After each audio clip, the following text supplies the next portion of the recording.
Welcome to the show, my friend. How are you doing? I'm really good. I'm really good. I'm right now in San Francisco, in the beautiful city of sunsets and sunrises, and I'm just ready to do this interview. Absolutely. I'm going to play the logo while I try to think of my favorite restaurant in San Francisco. I can't remember it offhand, but it will come to me.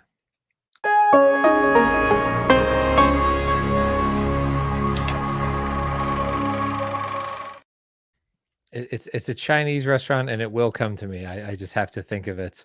I confused it with another one in Toronto. But anyhow, we were just discussing before we started rolling our mutual love of sunsets and how I use the Absolutely. hashtag all the time in social media, hashtag sunset junkie, because I Yeah. love a good Oh sunset. yeah. If there's ever a chance in a movie to film my characters against, silhouetted against a beautiful sunset, I'm using it. You'll see it constantly in my music videos, and Yeah. it's nice to meet a fellow appreciator. That you say you spend almost every day watching the sunset. Absolutely. Listen, before I came to San Francisco, I always watched Michael Bay movies, Mm. especially The Rock. And my whole like this energy and love for the city is because I saw this movie. Oh wow. I remember the beautiful pictures, like because he likes to shoot in sunset Hmm. time, like golden hour, Yep. and it always was like a special moment for me. Like if you love movies, and you see practically you're like this little boy from the last action hero. You're coming into the movie and you see everything what you saw in the movie in real life. So I had I'm that always experience. like a kid.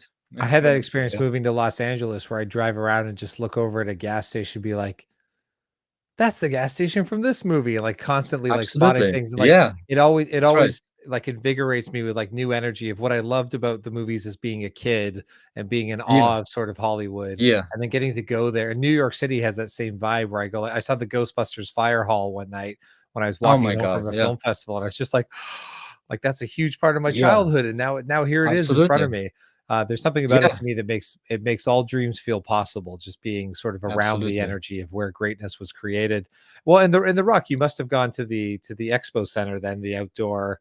Absolutely. Yeah. I went everywhere. And listen, it's not only The Rock, it's Clint Eastwood movies like Mm, Dirty Harry, for example. I mean, and Bullet from Steve McQueen.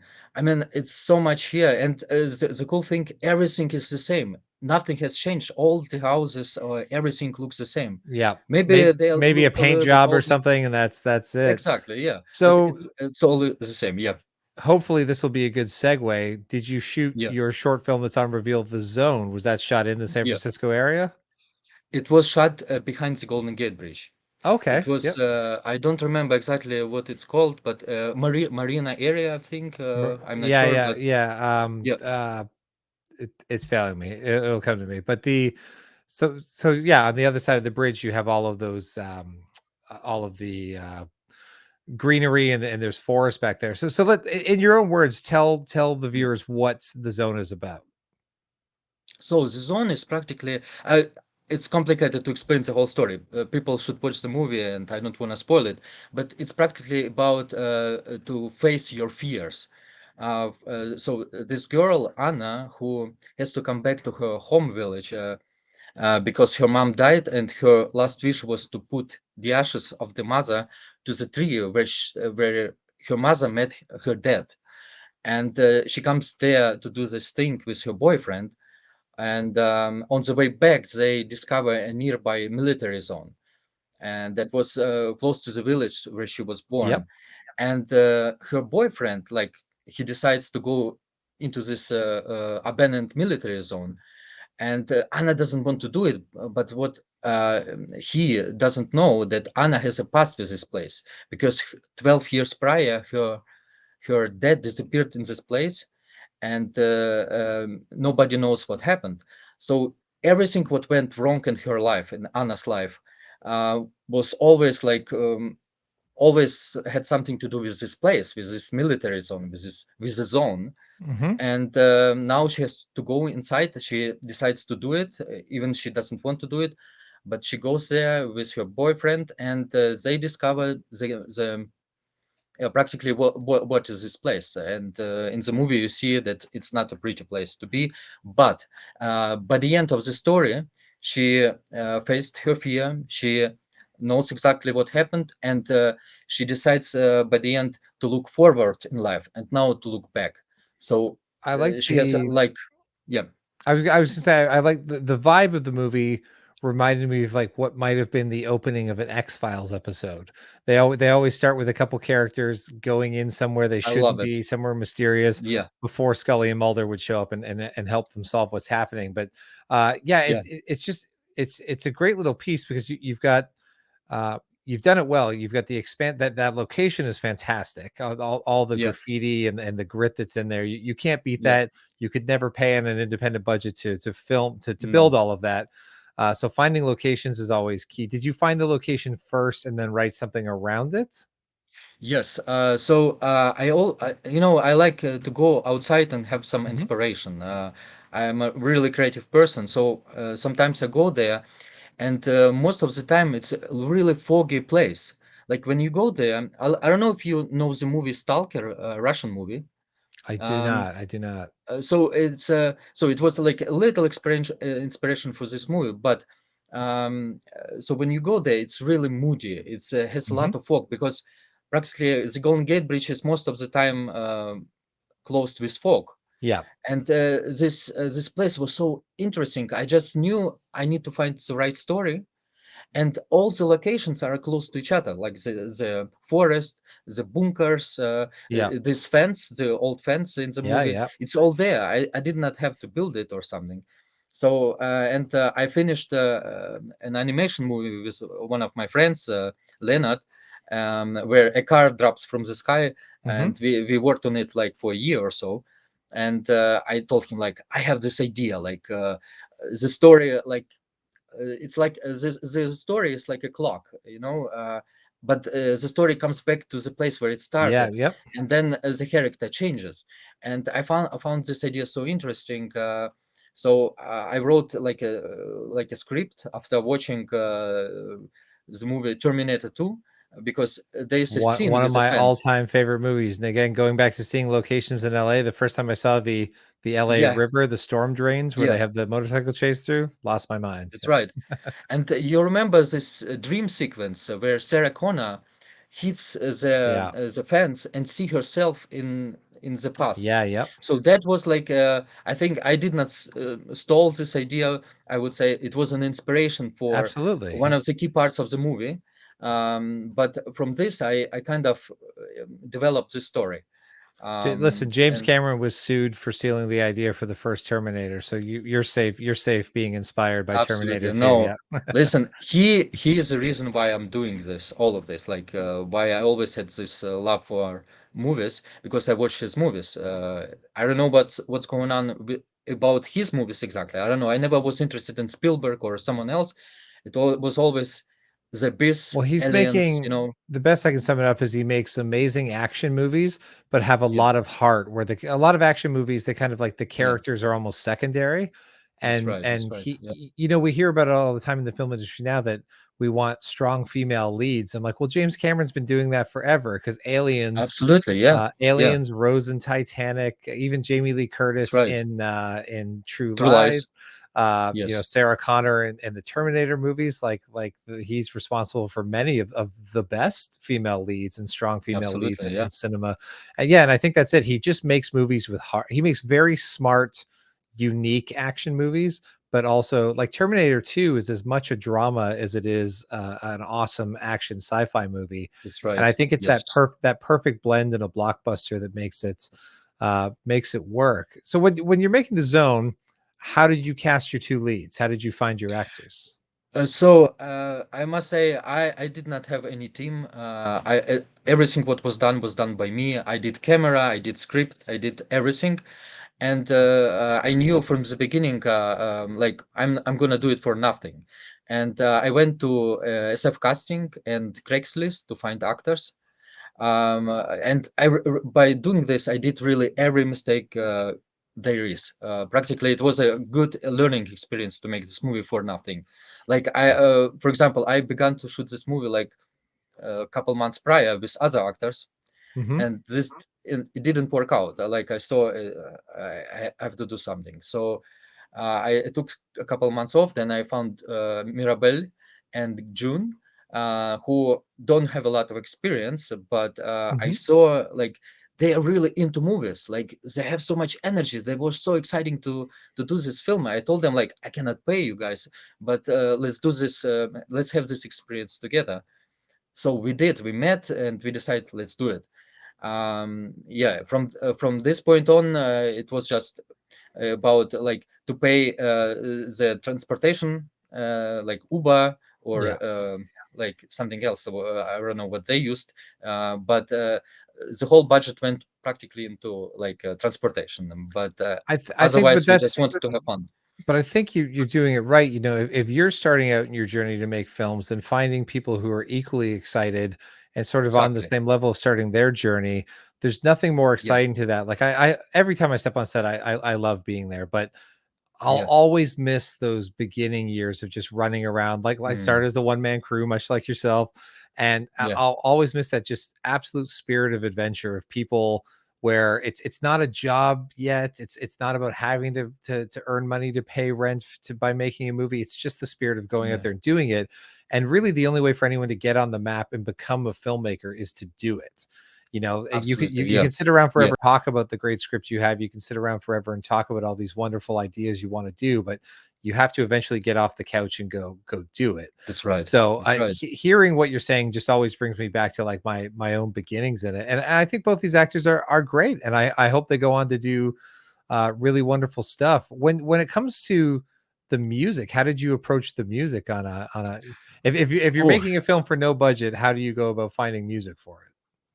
oh my God, this is, by the way, this like I did already like three edits of this short film. Right now, the last edit is like only, I don't know, 8 minutes long or something. Okay. And I had to pay like for a different music. But this cut that is on Reveal, it was all from YouTube library because Oh wow. Okay. my goal was like to make it completely for nothing. And I just found a lot of soundtracks on YouTube, and I just edited them together.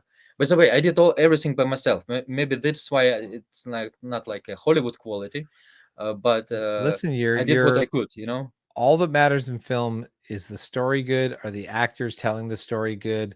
And was it Yeah, well executed by the director? There's always a better camera. There's always fancier yeah, lights. There's always everything else. But those things, all the history of cinema and independent film from Kevin Smith with Clerks or Sean Baker with Tangerine shooting the first movie shot on an iPhone.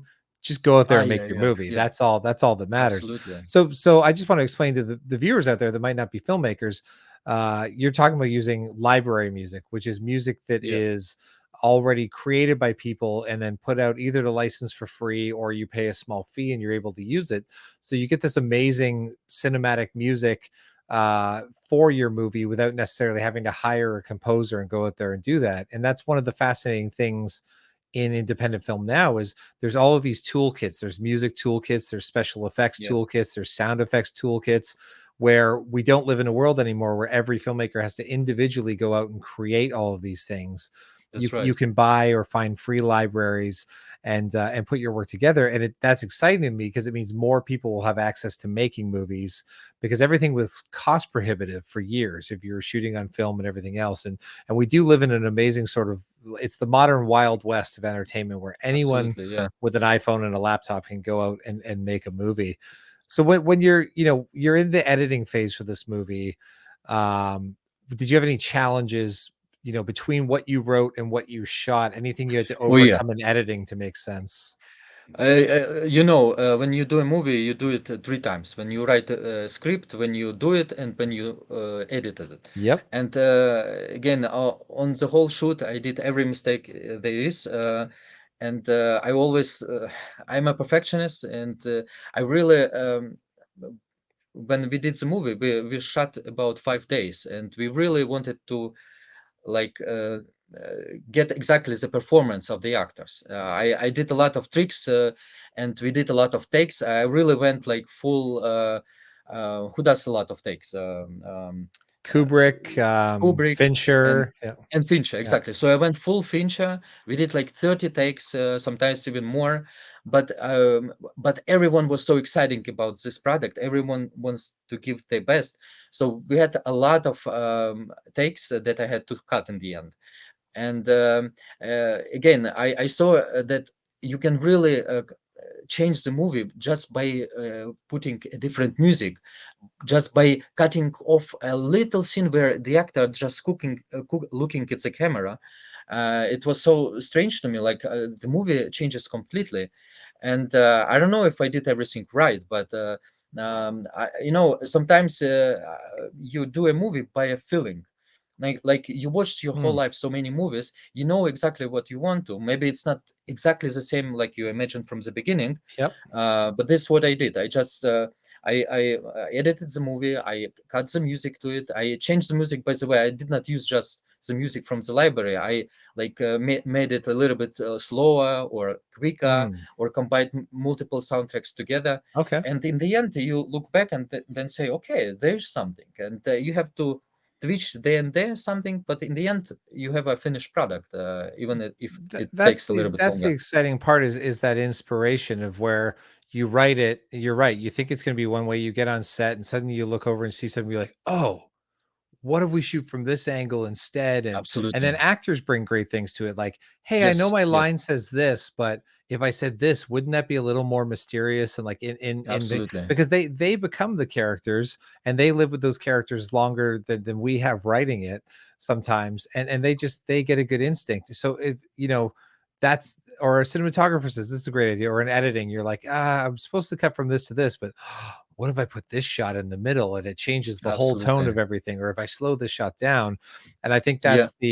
that's the exciting part for me, is like I get to be inspired and it feels fresh and creative at every stage. And if you're Yeah. open to Yeah. all those new ideas, you'll generally get a better movie. Because I think something is lost if you try to make something too mechanical, where you're trying to stay exactly to what has been made, and too meticulous. You need to be able to have those organic elements and mistakes and things that come in and end up making Absolutely. things. Happy accidents in production often make the best scenes, or make actors feel the most. If they stumble over a word, it just feels more like a human would versus somebody Absolutely. robotically memorizing dialogue. I have to ask, you with a Russian background, one of Yeah. the biggest influences in my life. I'm a guy who likes to make single take movies. That's my thing that I'm Yeah. obsessed with. Russian Ark was one of my most Oh yeah. favorite Oh inspirations. yeah. Have you seen the film? Is that must be a national treasure in Russia? It's the first true single take feature ever made. I know the movie. This is this old piece, right? Yeah, About yeah. like old But history of Russia. Yeah, yes, yeah. I never saw the movie, No, you but I should. saw a documentary how they made it. Oh, see, And now that I know there's a documentary about it, I need to watch that. Yeah. absolutely, yeah, yeah. And I kind of use this one take thing by the end of my short film. Hmm. I saw I it. Yeah. combined it with multiple like locations, Yeah. multiple takes, multiple days, by the way. But I always like this idea. I mean, uh, I think there's not the only one movie in Russia who did everything in one take. I don't know if you can say, for example, Hardcore Henry. It's Yeah. also kind of a Russian Well, movie. it's all in POV, right? It's all through the That's right. character's point of view. That's Yeah, right. super inventive, super awesome. Yeah. You know what I like about Russian movies? Even I don't like to watch them because I grew up with Hollywood movies. Yeah, But what they always did, they never had enough money, but they wanted to do the job and they were creative. yeah. So they always like were faced to the wall. Like they always had to finish the movie Figure uh, out a cheaper, faster way to do the same thing. practically. Yeah, yep. Yeah, practically when you fall down from the sky and the ground coming closer, and you have to build the parachute during you Yes, yeah, coming yeah. down. I love that Practically expression. what Yeah, they yeah, do. yeah. Yeah, and Uh, this is practically what I did on this movie too. So we had only 4 days to shoot. In the end, it turned out to be five. We because if you shoot outside, the weather changes. I did not know yeah. this. And the So we practically sunsets. Yeah. Absolutely. Practically, we lost one day because one day it was like perfect weather. It was a lot of smoke. We shot a beautiful scene, and the next day it's sunny, and certain things like this gives you those challenges, and you have to be creative, and you have to be on point, because we had also limited time to shoot. So it was always like a Russian movie, like you don't have time, you don't have money, but you have to perform. So practically it was the zone. I love it. I love your film, The Zone. Everyone at home should definitely check out The Zone on Reveeld.net. And Thank you. I love your energy, and I love your passion for telling movies. So please keep telling them. Please keep uploading them to Reveal, because I would love to have you back on at Absolutely. some point to talk about whatever you're working on next. But thank you so much Oh, film. for coming in today and being this Absolutely. week's guest. Absolutely. I hope I brought a little bit of energy and motivation for other filmmakers. So, absolutely. I'm certain you have. Yeah.